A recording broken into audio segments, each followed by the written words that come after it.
Ouça agora uma palavra de fé com o Padre Monteiro, no Momento da Palavra. Momento da Palavra, momento de crescimento e de edificação. Nela nós encontramos sempre um direcionamento para a nossa vida. Nós vamos meditar hoje juntos, um trecho do primeiro livro de Samuel, logo no primeiro capítulo, versículos de 9 ao versículo 16. Samuel, capítulo 1, primeiro livro de Samuel. O livro de Samuel são 2 livros. Nós vamos meditar primeiro livro, no capítulo 1, versículos de 9 ao versículo 16. E vamos acompanhar nesse momento, a leitura da palavra, já sentindo tudo aquilo que Deus quer de fato dizer para nós nessa manhã. Depois que em Silo comeram e beberam, Ana levantou-se.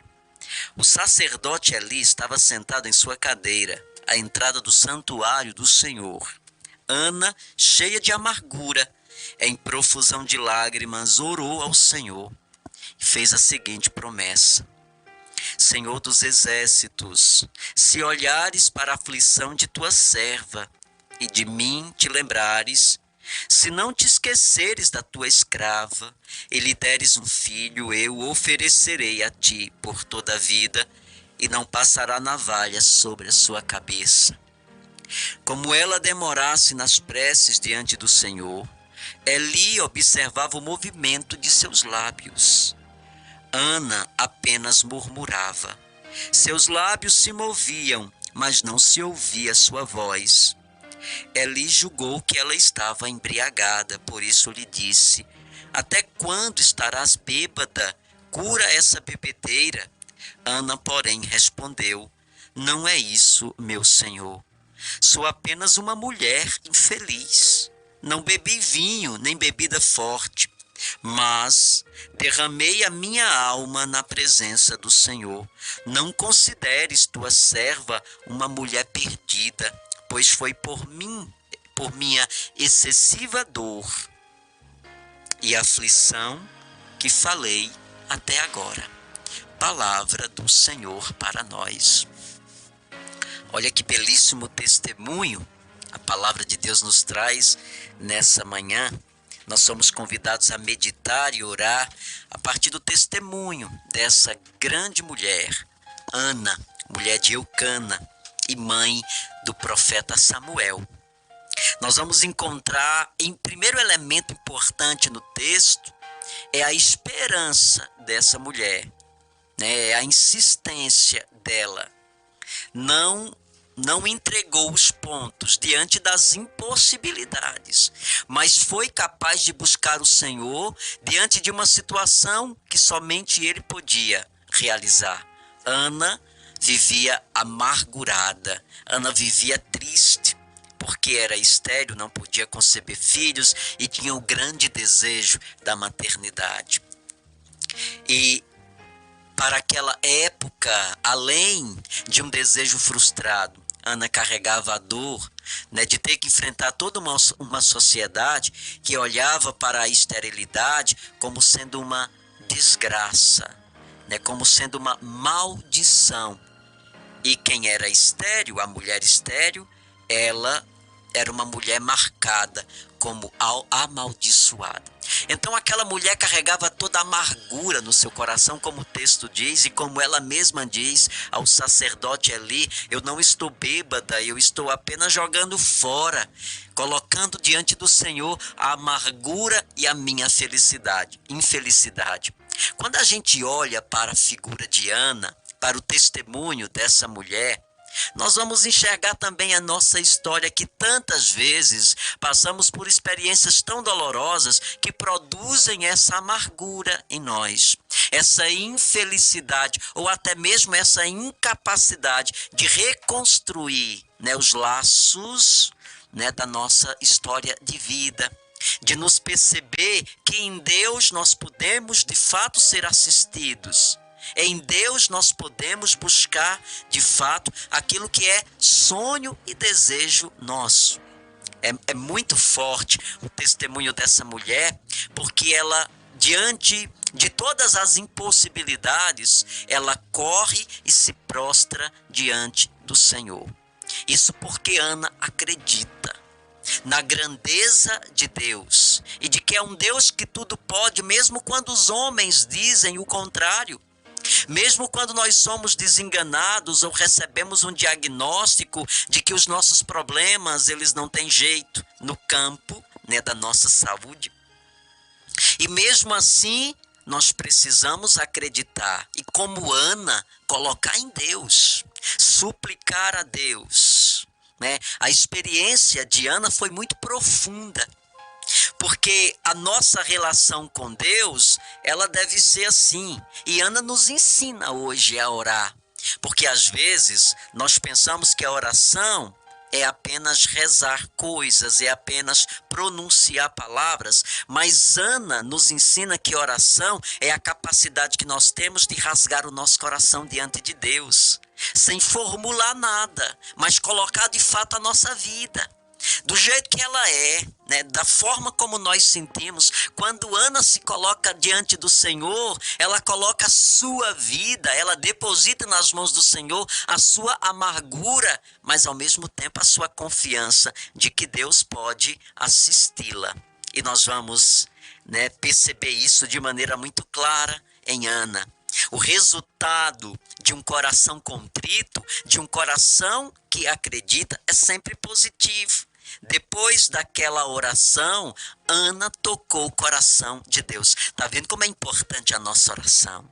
Está vendo como é importante a nossa insistência e não desistir, mesmo que a gente olhe, né, para as coisas com um olhar de impossibilidade. Mesmo quando a gente cria dentro de nós a ideia de que não tem mais jeito. Mas se a gente se coloca diante do Senhor, se nós depositamos a nossa confiança no Senhor, nós não vamos ficar sem resposta. O resultado da oração de Ana, da insistência de Ana, o resultado do acreditar em Ana é que 1 ano depois daquela oração, ela volta ao templo com seu esposo para oferecer o sacrifício e render as homenagens a Deus, apresentando seu filho. Ana foi atendida.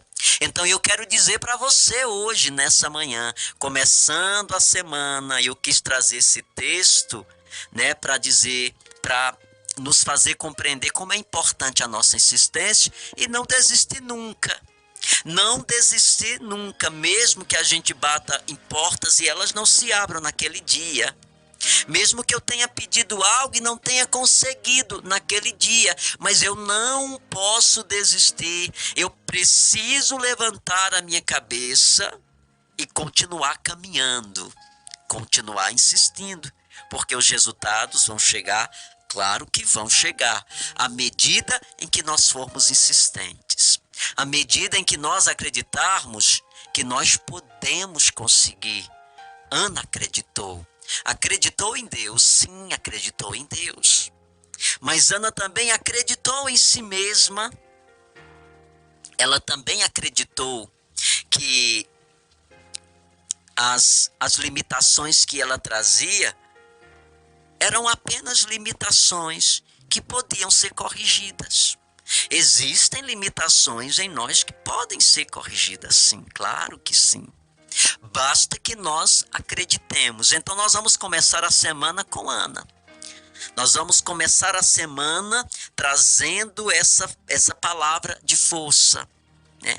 Como Ana, eu preciso hoje ser insistente.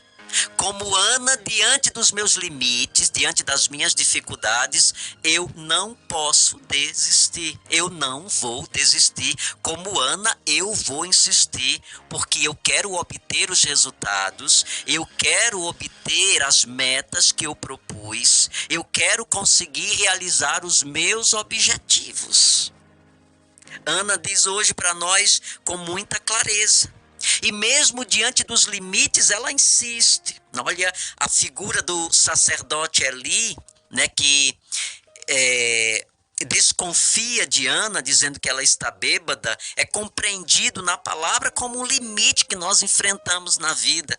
Às vezes, no dia a dia, quantas pessoas passam na nossa vida como o sacerdote Eli, para nos desmotivar, para nos atrapalhar, né? Para tirar a nossa esperança, para matar os nossos sonhos. Quantas pessoas nós encontramos no caminho da nossa vida que literalmente, né, matam os nossos sonhos e que nós não podemos permitir de maneira nenhuma, né? Ana não desistiu por causa das palavras do sacerdote Eli. Mas ela foi muito mais além, porque ela compreendia a sua dor. Mesmo que o sacerdote pensasse mal dela, ela compreendia que o que importava era a sua consciência. E como a gente precisa entender isso, que às vezes, filhos, nós deixamos de realizar os nossos sonhos, nós deixamos de construir a nossa história, porque a gente se incomoda com aquilo que os outros dizem a nosso respeito.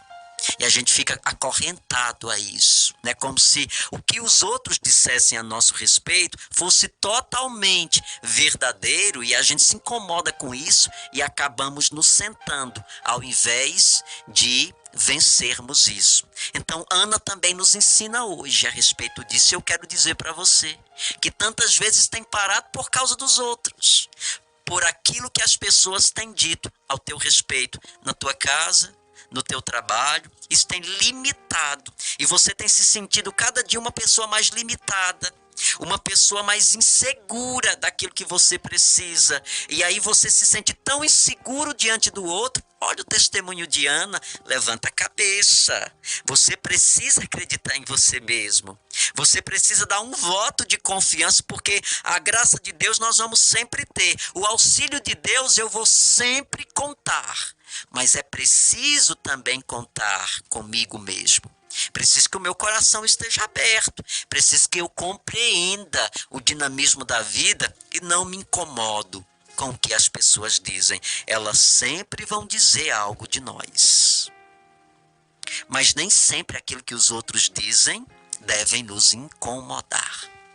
Amém? E graças a Deus. A cada 10 dependentes químicos, 1 está em tratamento. Ajude-nos a manter a nossa casa para dependentes químicos. A Casa da Misericórdia. Fale conosco. 3521-4151. 3521-4151.